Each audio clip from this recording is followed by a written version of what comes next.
Hello folks, first video of today. So yes, the court hearing again was on today. It was about sheriff this time. So I was thinking this would be the last time I'm in there. Speaking to God while I was in there, I'm thinking that, yeah, the whatever's going to happen will happen today. Cool, okay, this will be the last time. And I was the last person in there. There was no other person that had any other cases, just me right at the end. So I thought, okay, this would be interesting then. And then when they started talking, the sheriff and my solicitor, first of all, yeah, the sheriff didn't know. She said, again, what I said about Mr. Tom lying and saying, you know, the reason why that happened that day is because I had too many dogs. That's the thing she brought up. Is the problem there was too many dogs? I said no. His bloody lie. I said to that stupid idiot who was there today, the solicitor, that's going to cause me problems. He said no, it won't. He said no, we can backtrack that, don't worry. And did he try to do that today when the judge said that? Not a bloody word. He didn't say a bloody thing. Ugh. So basically, the judge was talking, basically saying, and the solicitor was talking. The prosecution woman didn't say a blinking word. Why, I don't know, but okay. So basically, they were talking legal sort of language. I mean, he was talking about deferring sentencing for 6 months. The good behaviour thing. Oh, I just realised something actually that really annoys me. He was the one that brought that up. And when the judge and he were talking, I thought, okay, I got no idea really what they're talking about, because it sounds as if basically what they're saying is that I'll have my dogs back and have 6 months to prove I can handle the dogs without any problems. If there's any problems, then I might be banned from having dogs, etc., etc., etc. Okay. Is that what they're saying? And so I waited around until, because it was lunchtime, so I waited around for them to come out, and said to someone else, I'm waiting here to see him because I have no idea as to what they just said. It didn't make any sense to me at all. As in, what would be the point of having a 6 months good behaviour thing when the charge is about me making a dog suffer and I've got no bloody dogs with me? What's the point of a 6 months good behaviour thing? That's just ridiculous. And when he came out, he said, well, the judge might think that I still have 11 dogs, because when she asked me how many dogs do I have, I said 11. She was asking me how many dogs I had at that time. 11. And then he said, well, maybe the sheriff thinks you still have your dogs. You brought it up, not her. You know I've got no dogs. Idiot, you know I've got no dogs. Why on earth are you bringing that up? As in, this 6 months good behaviour thing will make no difference. I've just had 14 months where there was no issues in me abusing a dog. 14 months. I didn't abuse a dog in the bloody first place on the 26th or whatever of August. There was no suffering at all. But there's been nothing said about me abusing or making a dog suffer in the last 14 months. So what would 6 months do to improve that? Well, it's like there was a woman in before me, and it was ridiculous actually. She was pulled over for drink driving 3 times over the limit. 2 years ago. 2 years ago, right? Her case has been ongoing for 2 years. Today, she was banned from, her licence was taken away, I think for 18 months, and she had a small fine as well that she had to pay. But she's been driving for 2 years after that anyway. You would have thought it would make sense, wouldn't you? that if you deem it be appropriate now to ban her from driving, she wouldn't be driving for 2 years between that time. The whole system is insane. I said to her, you should be saying to your lawyer, why ban me now when I've been driving for 2 years after that and no problems? I've proven it was just one night that it happened. You didn't ban me at that time, did you? So why ban me now? What's the point? It's about punishment. It's not about, you need to do that because what I did. Because if that's the case, you should have banned me straight away. You didn't.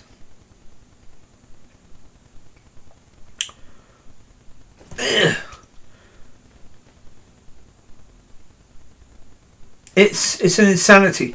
The whole system is a bit insane, really. Yeah, as I say, if the sheriff thinks I still got my dogs with me, I don't know what planet. Yeah.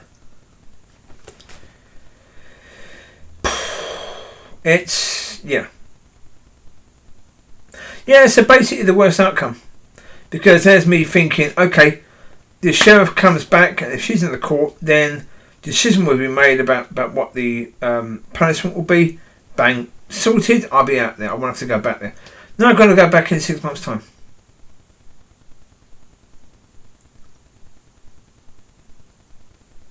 And it's like, again, I was doing what we always do. What do we do? That when we think God's going to do something, He doesn't do it. We make excuses. We try and find reasons why God hasn't done it right now and what He might be doing. It's all bullshit, really. It is. When it comes down to it. And that's because we want to see God doing things. And we want to see God having the glory in that. I don't know. It doesn't make sense. I mean, even from the point of view, my understanding was, okay, maybe God's doing this, maybe God's using this system to teach me patience. Well, 1 second. It's been going on for 14 months now. I had this that I was waiting to be sorted out, along with the situation of the stand for love. What I believe would be a wife, even though it's love, but in a different way. And for moving. I've been waiting, believing in God for moving and moving to a good place for over 10 years now. Now, as I've said before, there is a massive difference between waiting and patience. So just because I've waited doesn't mean I've been patient necessarily. No. Because there's a massive difference between the two. And it doesn't mean that I've been believing in that from day to day to day to day to day either. Because most of the time you don't think about it. If it's been 10 years, most of the time that 10 years you don't think about it. You do sometimes, but you remember that God said that and you stand on that again. But you're not necessarily standing for a whole 10 years. So no. But this whole thing about patience. Right at this point where I'm asking God, I'm believing in God to do this, and this. This is exactly the time to take the piss and say, oh, it's all about patience. Really? Yeah, it's been a bad day today.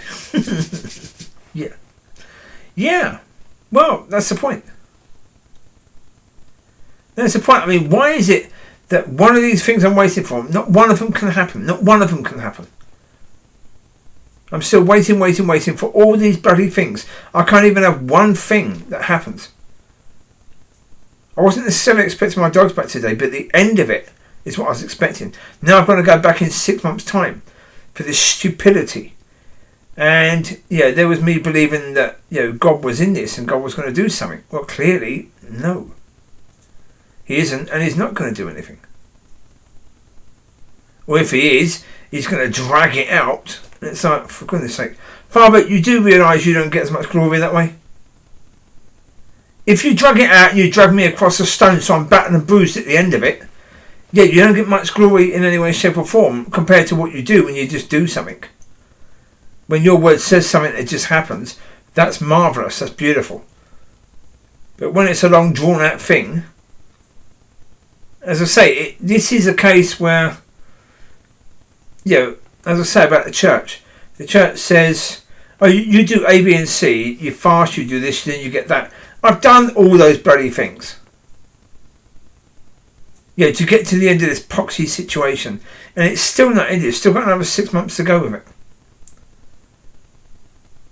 And the whole idea that it could be about patience. No. Shut up about that. I don't want to hear that crap right now. It's just what it is. It's not resolved. And I've got an idiot bloody solicitor. Had I realised what he was saying, I would have just said, excuse me, no. Because the judge did ask me a question, I answered the question. So therefore I was allowed to communicate with the judge, with the sheriff. So I would have just said, excuse me, no. There's no point doing this 6 months when I don't actually have the dogs with me. Because what's the point of doing a good behaviour assessment with animals when I don't have any bloody animals?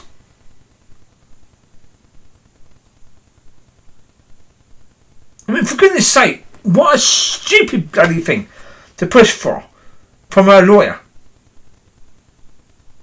To say these people are bloody morons. I mean, I know that they're going to bill legal aid for every time they go into court and they represent me. Maybe that's the whole point. To drag it on and on and on and on and on. Coming up with stupid ideas of why to make it last another 6 bloody months. Do I see that there'll be a good result at the end of this?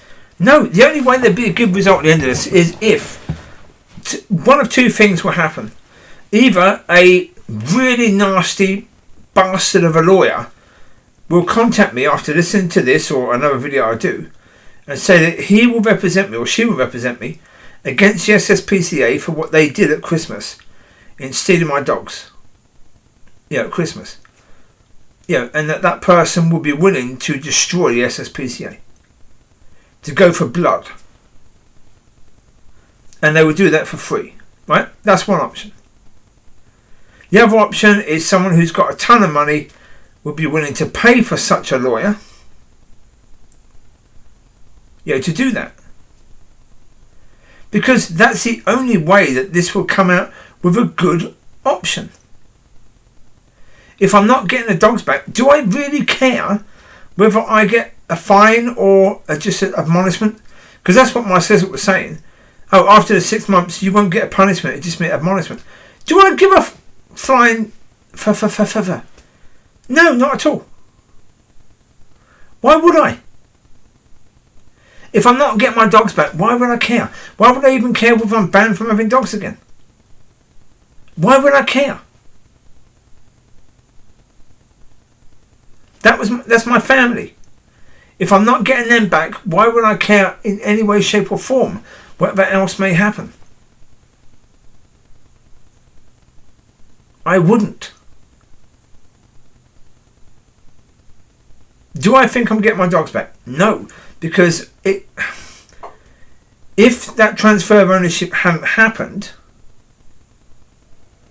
then yes, at the end of this, I would know, okay, if I'm not banned from having dogs, then the SSPCA will have to give my dogs back. Because they have ownership of my dogs, they don't have to give them back. And they won't. Unless they're forced to do something. Unless that the transfer of ownership is overturned. If that's overturned, then I get my dogs back. Otherwise, I won't get them back.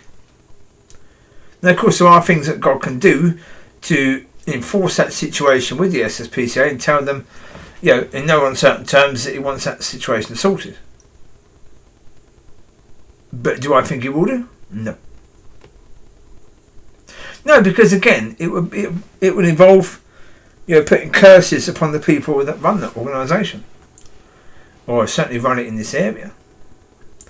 And then for him to let them know that he's doing it because of what they did to me and to my dogs. Do I think he's going to do that? No. Is that something he could do? Yes, but is he going to do it? No, I don't think so. Do I want him to do it? I've got no idea. No. What I want him to do is what is necessary. And whatever that may be. Now, I don't know what that would be right now. I've got no idea.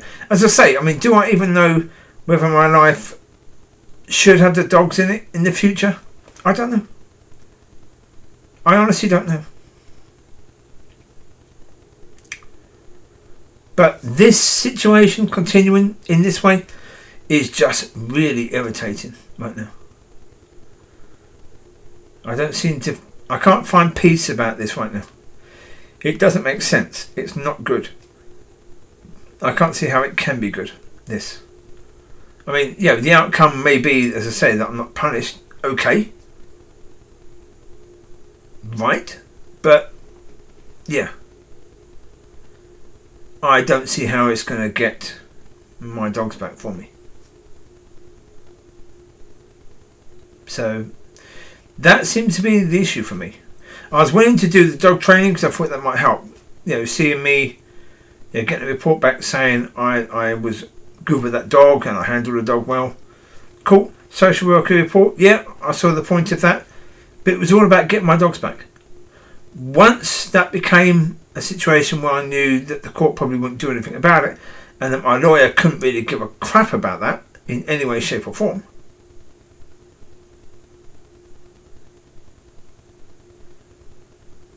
So, yeah, it's not good. It's what it is.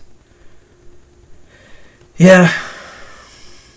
I mean, I'm thinking quite serious about whether sacking this lawyer's firm, because to say they're absolutely useless is an understatement of fact.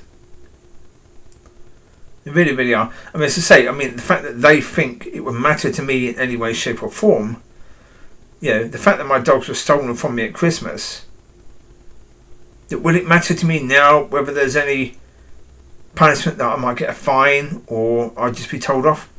No, not really. I mean, this sheriff has already said she's not of the mind to ban me because she sees it as a first offence anyway, so she wouldn't ban me from having dogs anyway. So therefore, whatever else she's going to do, is this 6 months going to make much of a difference? No. It just means I've got to go back in 6 months' time and then thinking, well, what the bloody hell are they going to front me this time that I've got to do? What hoop have I got to jump through next that's going to make no difference whatsoever? Because that's the point. I mean, am I interested in trying to find a lawyer that I can use on legal aid to take these people on, or one locally? No. If the SSPCA are going to be taken on, they're going to be taken on by a real cutthroat, no messing around lawyer, and it's going to be paid for because I won't have the money to be able to do it. It really is as simple as that. I just wanted the money. So yeah. So there you go. You take care. God bless. I'll leave you to it. That's basically covered it about 3 times in this video. So yeah. You take care. God bless. I'll speak to you soon. Have a wonderful week. Bye bye.